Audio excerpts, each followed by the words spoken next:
ദൈവത്തെ സന്തോഷിപ്പിക്കുന്ന കാര്യങ്ങൾ എന്തല്ല? അല്ലെങ്കിൽ മനുഷ്യരായ നമ്മൾ എന്തു ചെയ്താലാണ് ദൈവം കൂടുതൽ സന്തോഷിക്കുന്നത്? ദൈവത്തിൻ്റെ അനന്തമായ കരുണയിൽ ഇന്ന് ഒരു ദിവസം കൂടി ഈ ഭൂമിയിൽ ജീവിക്കാൻ അവസരം നൽകിയതിന് യേശുവിനോടും അമ്മയോടും നമുക്ക് നന്ദി പറയാം. നിങ്ങൾ ഓരോരുത്തരും ജീവനുള്ള ദൈവത്തിൻ്റെ വചനം കേൾക്കാൻ ആഗ്രഹത്തോടും അതുമാത്രമല്ല കർത്താവിനെ ഇന്നും ആരാധിക്കുന്നു എന്ന് ഞാൻ വിശ്വസിക്കുന്നു. ദൈവത്തെ സന്തോഷിപ്പിക്കുന്ന കാര്യങ്ങൾ എന്തല്ല? ജനങ്ങൾ യേശുവിൽ വിശ്വാസം അർപ്പിക്കുമ്പോൾ, ആർക്കെങ്കിലും യേശുവിൽ വിശ്വാസം ഉണ്ടാകുമ്പോൾ യേശു സന്തോഷിക്കും. നിന്റെ വിശ്വാസം നിന്നെ രക്ഷിച്ചു. വിശ്വാസം എന്നത് ബന്ധം, നന്മ, ആശ്രയം എന്നതിനെ കാണിക്കുന്നു. ഇവ യേശുവിന് പ്രിയപ്പെട്ടതാണ്.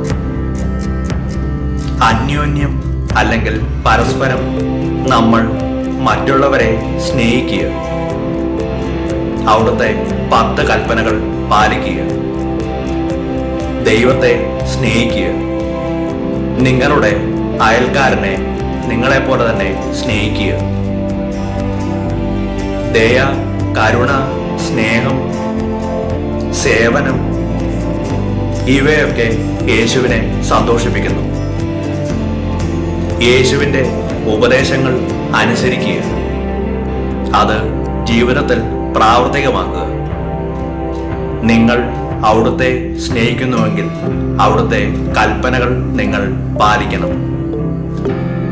അനുസരണം യേശുവിന് സന്തോഷം നൽകുന്നു. അത് യഥാർത്ഥ സ്നേഹത്തെ പ്രതിഫലിപ്പിക്കുന്നു. കുട്ടികളുടെ മനസ്സുപോലെ ആയിത്തീരുക, അതായത് നിഷ്കളങ്ക മനസ്സിന് ഉടമയാകുക. ശിശുക്കളെ എൻ്റെ അടുത്ത് വരാൻ അനുവദിക്കുവിൻ, എന്തെന്നാൽ സ്വർഗരാജ്യം അവരെ പോലുള്ളവർക്കാണ്. അതുപോലെ തന്നെ യേശുവിന് സന്തോഷം നൽകുന്ന കാര്യം പാവപ്പെട്ടവരെയും പീഡിതരെയും അനാഥരെയും സഹായിക്കുക. ആളുകൾ ഐക്യത്തിലും സമാധാനത്തിലും ജീവിക്കുമ്പോൾ യേശുവിന് സന്തോഷം നൽകുന്നു. എൻ്റെ അനുയായികൾ ഒന്നു തന്നെ ആയിരിക്കും എന്ന് യേശു പറയുന്നു. ഐക്യം ദൈവത്തിൻ്റെ സ്വഭാവത്തെ പ്രതിഫലിപ്പിക്കുന്നതിനാൽ അത് യേശുവിന് സന്തോഷം നൽകുന്നു.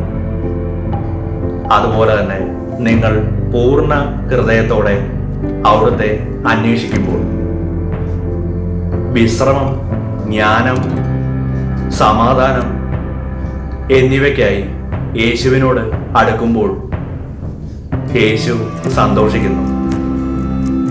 ഭയത്താൽ അല്ല, സ്നേഹത്താൽ യേശുവിനോട് അടുത്തു വരുമ്പോൾ യേശു സന്തോഷിക്കുന്നു. ദേവപുത്രനായ യേശുവിനെ സ്നേഹിക്കുക.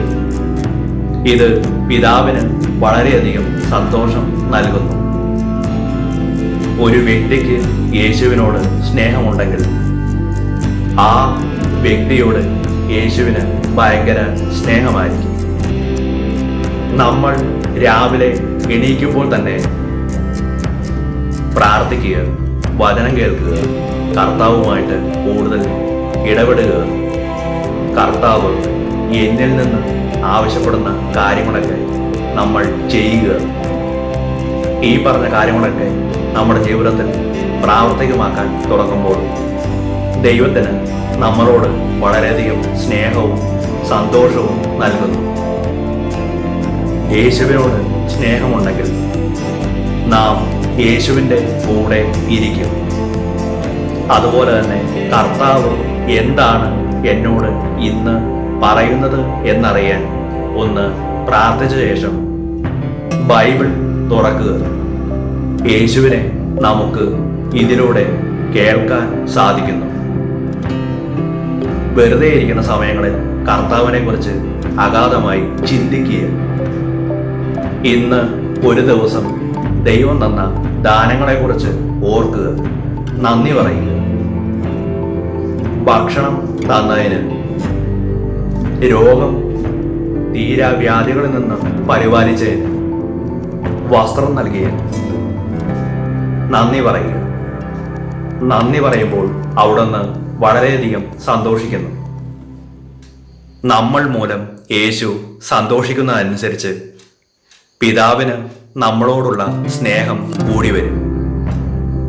അതിനുശേഷം പിതാവ് നിങ്ങളോട് പറയും, ഒരു കാര്യത്തെക്കുറിച്ചും നീ ഇനി ആകുലപ്പെടേണ്ട. നിന്റെ എല്ലാ കാര്യങ്ങളും കൃത്യസമയത്ത് ഞാൻ നടത്തി തന്നോളാം. നമ്മളോട് കർത്താവിന് സ്നേഹം കൂടുന്നത് എപ്പോഴാണ്? നമ്മൾ കർത്താവിനെ കൂടുതൽ സ്നേഹിക്കുന്നതനുസരിച്ച്, അവിടുന്ന് പറയുന്ന കാര്യങ്ങൾ നിങ്ങൾ ചെയ്യുന്നതനുസരിച്ച്. എങ്ങനെ യേശുവിന് നമ്മളോടുള്ള സ്നേഹം വർദ്ധിപ്പിക്കാം? നമ്മുടെ മുൻപിൽ കാണുന്ന സഹജീവികളോട് കരുണ കാണിക്കുക. എന്തെങ്കിലും ആവശ്യങ്ങൾ ഉന്നയിച്ചു വരുന്നവരുടെ ആവശ്യങ്ങൾ പരിഗണിക്കുക. യാചകരോട് കരുണ കാണിക്കുക. വസ്ത്രമില്ലാത്തവന് വസ്ത്രം നൽകുക. രോഗികളെയും അനാഥരെയും പരിചരിക്കുക. വിശക്കുന്നവന് ഭക്ഷണം നൽകുക. ദാഹിക്കുന്നവന് കുടിക്കാൻ നൽകുക. നമ്മൾ ഇത് ചെയ്യുന്നത് മൂലം ദൈവം കൂടുതൽ സന്തോഷിക്കാൻ ഇടവരുന്നു. അതനുസരിച്ച് നമ്മുടെ മേൽ അവിടുന്ന് അനുഗ്രഹങ്ങൾ നൽകുന്നു. അതുപോലെ തന്നെ സ്വർഗത്തിൽ വലിയ സന്തോഷമുണ്ടാക്കുന്ന കാര്യമാണ് അനുതപിക്കുന്ന പാപിയെക്കുറിച്ച്. നിങ്ങൾ അനുതപിക്കുന്ന വ്യക്തിയാണെങ്കിൽ പിതാവിന് നിങ്ങളോട് ഭയങ്കര സ്നേഹമായിരിക്കും. ജീവിതത്തിൽ നിങ്ങൾ ചെയ്യുന്ന ചെറിയ തെറ്റുകൾ പോലും നിങ്ങളെ ഭാരപ്പെടുത്തുന്നുണ്ടെങ്കിൽ, നിങ്ങൾ ചെയ്യുന്ന തെറ്റുകളെ ന്യായീകരിക്കാത്ത ആളുകളാണെങ്കിൽ, അനുതപിക്കുന്ന നിങ്ങളോട് പിതാവായ ദൈവത്തിന് വലിയ സ്നേഹമായിരിക്കും. നിങ്ങളൊരു ആത്മാവിനെ അല്ലെങ്കിൽ ഒരു വ്യക്തിയെ യേശുവിലേക്ക് കൊണ്ടുവരാൻ ശ്രമിക്കുന്നെങ്കിൽ പിതാവ് വളരെയധികം സന്തോഷിക്കുന്നു. നിങ്ങളുടെ പരിമിതമായ ജീവിത സാഹചര്യത്തിനുള്ളിൽ നിങ്ങൾ സുവിശേഷ വേല ചെയ്യുന്നവരാണെങ്കിൽ ദൈവം വളരെയധികം സന്തോഷിക്കുന്നു. ഇത് പിശാചിന് അറിയാവുന്നതുകൊണ്ട് തന്നെ പിശാച് ഈ മേഖലകളിൽ നമ്മെ എത്തിക്കാതിരിക്കാൻ മാക്സിമം ശ്രമിക്കും. നമ്മൾ യേശുവിനെ സ്നേഹിക്കാതിരിക്കാൻ പിശാച് പല നുണകളും പല തെറ്റായ ചിന്തകളും നമ്മുടെ ഉള്ളിൽ ചിന്തിപ്പിക്കും. പിശാച് നിങ്ങൾ ചെയ്ത പാപത്തെക്കുറിച്ച് അനുതപിക്കാതിരിക്കാൻ മാക്സിമം ശ്രമിക്കും. പലതരത്തിലുള്ള മനോവേദനകൾ പിശാച് നമ്മുടെ ജീവിതത്തിൽ കൊണ്ടുവരും. രോഗങ്ങൾ നമ്മുടെ ജീവിതത്തിൽ പിശാച് വരുത്തും. മാനസികമായി വളരെയധികം പിശാച് നമ്മെ തളർത്താൻ ശ്രമിക്കും.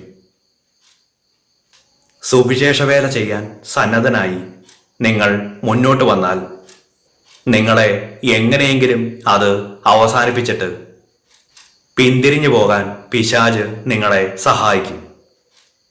കാരണം പിശാചിനറിയാം ദൈവ ഇഷ്ടം ചെയ്യുന്നവനെ ദൈവം വല്ലാതെ സ്നേഹിക്കുന്നു. അതുകൊണ്ട് പിശാച് എപ്പോഴും ശ്രമിച്ചുകൊണ്ടിരിക്കും ദൈവത്തിൽ നിന്ന് നമ്മെ മാക്സിമം അകറ്റാൻ. അതുകൊണ്ട് തന്നെ തീർച്ചയായും നമ്മൾ ദൈവത്തോട് പ്രാർത്ഥിക്കണം.